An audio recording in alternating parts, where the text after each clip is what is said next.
कजरा मोहब्बत वाला, अखियों में ऐसा डाला, होठों पर तकरार, कभी यार कभी पार लगाती रे नजर। एक सुबह हिंदुस्तान के बड़े अखबारों की फ्रंट पेज पर एक खबर छपी कि मशहूर गायिका शमशाद बेगम का निधन हो गया है।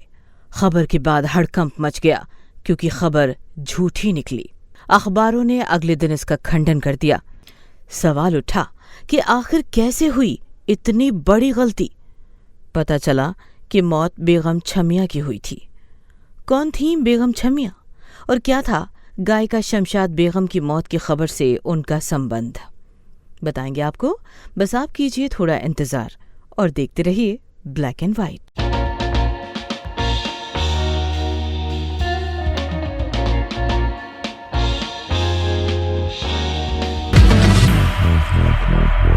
नमस्कार, ब्लैक एंड व्हाइट में आपका स्वागत है। इस एपिसोड में हम बात करेंगे शमशाद बेगम की मौत की झूठी खबर की। दोस्तों, इस झूठी खबर वाले वाकये से 3 किरदार जुड़े हैं। पहला खुद शमशाद बेगम, दूसरा बेगम छमिया और तीसरा नसीम बानो। तो पहले बात करते हैं कोयल सी आवाज वाली गायिका शमशाद बेगम की। दोस्तों, शमशाद बेगम का जन्म लाहौर के एक जाट परिवार में 14 अप्रैल 1919 को हुआ था। जब शमशाद बेगम 14 साल की हुई तो ग्रामोफोन के भोपू को सुन सुनकर रियाज करने लगी।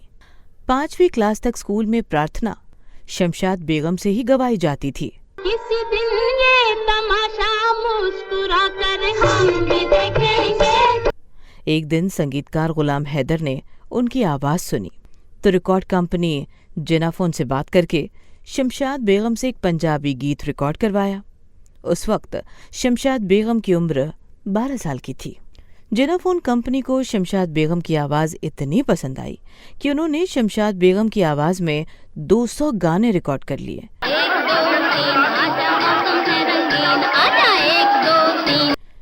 शमशाद बेगम को फिल्मों में लाने का श्रेय संगीतकार श्याम सुंदर को जाता है, क्योंकि उन्हीं के निर्देशन में उन्होंने पहली बार पंजाबी फिल्म यमला जट के लिए 8 गाने गाए। शमशाद बेगम के नाम की धूम तब मची जब उन्होंने संगीतकार गुलाम हैदर के लिए फिल्म खजांची में गाने गाए। ये फिल्म आई थी 1941 में। खजांची के गाने लोगों की जुबान पर चढ़ गए। 1943 में महबूब खान ने फिल्म तकदीर बनाई और इसके गाने गवाए शमशाद बेगम से। तकदीर के संगीतकार थे रफ़ीक गज़नवी। तकदीर के गाने भी खूब लोकप्रिय हुए। इस फिल्म के लिए शमशाद बेगम लाहौर से बम्बई आती जाती रहीं, लेकिन बाद में उन्होंने लाहौर छोड़ बम्बई को ही अपना आशियाना बना लिया। यूं तो पूरे दौर में शायद ही कोई बड़ा गीतकार हो जिसने शमशाद बेगम से गाने न गंवाए हो, लेकिन नौशाद, सी रामचंद्र, एस.डी. बर्मन, मदन मोहन और ओ.पी. नैयर ने उनसे बेहतर गाने गवाए। ओ.पी. नैयर और शमशाद बेगम के उस दौर के गाने का रीमिक्स तो आज भी लोगों के होश उड़ा देता है। कभी यार कभी पार लगाती रे नजर, झुमका बरेली वाला, कानों में ऐसा डाला, किस्मत बना दे मेरी, दुनिया बसा दे मेरी, कर ले सगाई मेरी जान। शमशाद बेगम ने अनमोल घड़ी, शाहजहां, दर्द, मेला, दुलारी, जादू, दीदार, बाबुल, बहार, बाजी, आवारा, किस्मत, मदर इंडिया और मुग़ल आज़म में एक से बढ़कर एक गाने गाए। किसी दिन ये तमाशा मुस्कुरा कर हम भी देखेंगे, किसी दिन ये तमाशा।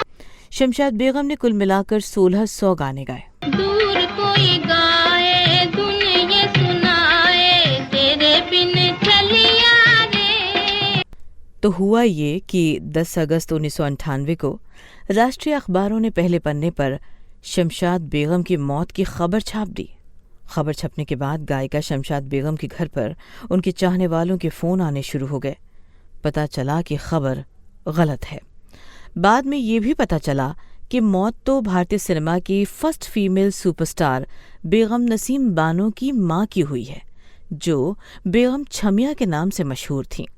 लेकिन चूंकि उनका वास्तविक नाम भी शमशाद बेगम था और वो भी अपने ज़माने की मशहूर गायिका थीं, इसलिए अखबार वालों ने अखबार में शमशाद बेगम का नाम छाप दिया, बगैर ये चेक किए कि ये कौन सी शमशाद बेगम है। दोस्तों, अब आपको बताते हैं बेगम छमिया के बारे में, यानी कि शमशाद बेगम के बारे में। पुरानी दिल्ली की शमशाद बेगम भी अपने ज़माने की मशहूर गायिका थी। कहा जाता है कि जब अपने ज़माने की टॉप की हीरोइन नसीम बानो अपने करियर के उठान पर थीं और 3500 रुपया प्रति महीना कमाती थीं, तो उस वक्त उनकी मां शमशाद बेगम यानी कि बेगम छमिया उस उम्र में भी अपनी बेटी नसीम बानो से ज़्यादा कमाती थीं। अब आते हैं इस कहानी के तीसरे पात्र बेगम छमिया की बेटी नसीम बानो पर।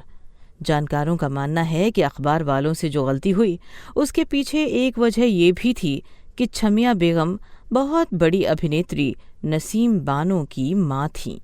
उनका नाम मायने रखता था। दोस्तों, नसीम बानो का असली नाम था रोशन आरा बेगम, जो पैदा हुई थीं पुरानी दिल्ली में। माँ बेगम छमिया तो नसीम बानो को डॉक्टर बनाना चाहती थीं, लेकिन नसीम बानो को फिल्मी लाइन पसंद आ गई थी।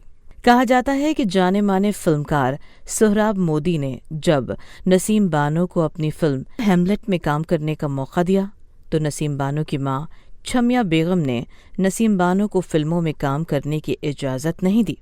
कहा जाता है कि इसके बाद नसीम बानो ने भूख हड़ताल कर दी। मजबूरन छमिया बेगम को नसीम बानो को फिल्मों में काम करने की अनुमति देनी पड़ी। सोहराब मोदी को हाँ कहना पड़ा। 1935 में आई सोहराब मोदी की फिल्म हेमलेट के बाद नसीम बानो ने फिर पीछे मुड़कर नहीं देखा। इसके बाद उन्होंने कई फिल्म की, खान बहादुर, तलाक, मीठा जहर और वसंती। लेकिन फिल्म पुकार ने उन्हें सारी दुनिया में मशहूर कर दिया। अब फिल्मी दुनिया के आसमान में नसीम बानो के नाम का सितारा चमकने लगा। 40 और 50 के दशक में भी उन्होंने कई यादगार फिल्में की। चल चल रे नौजवान, अनोखी अदा और शीश महल जैसी कई फिल्में। 60 के दशक में आई फिल्म अजीब लड़की नसीम बानो की आखिरी फिल्म थी। कहा जाता है कि 40 के दशक में नसीम बानो की खूबसूरती पर लोग मरते थे। कोई एक बार उन्हें देख लेता तो उनसे नजरें हटाना मुश्किल हो जाता। कहा जाता है कि वो स्कूल में पढ़ने के लिए पालकी से जाया करती थीं। वो इतनी खूबसूरत थीं कि उन्हें हमेशा पर्दे में रखा जाता था। कहा यह भी जाता है कि नसीम बानो इतनी खूबसूरत थीं कि उस जमाने में उन्हें ब्यूटी क्वीन कहा जाता था। उस दौर में नसीम बानो का क्रेज इतना ज्यादा था कि उन्हें फर्स्ट फीमेल सुपरस्टार का दर्जा दे दिया गया। कहा जाता है कि जब उनकी बेटी अभिनेत्री सायरा बानो ने अपने से दोगुने उम्र के अभिनेता दिलीप कुमार से इश्क किया, तो इसे परवान चढ़ाने में सायरा बानो की मां नसीम बानो ने अहम भूमिका निभाई। जब 22 साल की सायरा बानो ने 44 साल के दिलीप कुमार से शादी की, तो नसीम बानो ने अपनी बेटी का साथ दिया।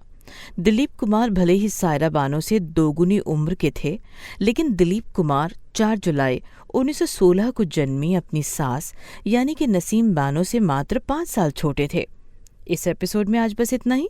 अगर अब तक आपने इस चैनल को सब्सक्राइब नहीं किया है तो अब जरूर कर लें। फिलहाल हमें दीजिए इजाजत। नमस्कार। गम दिल से जरा दामन बचा कर हम भी देखेंगे।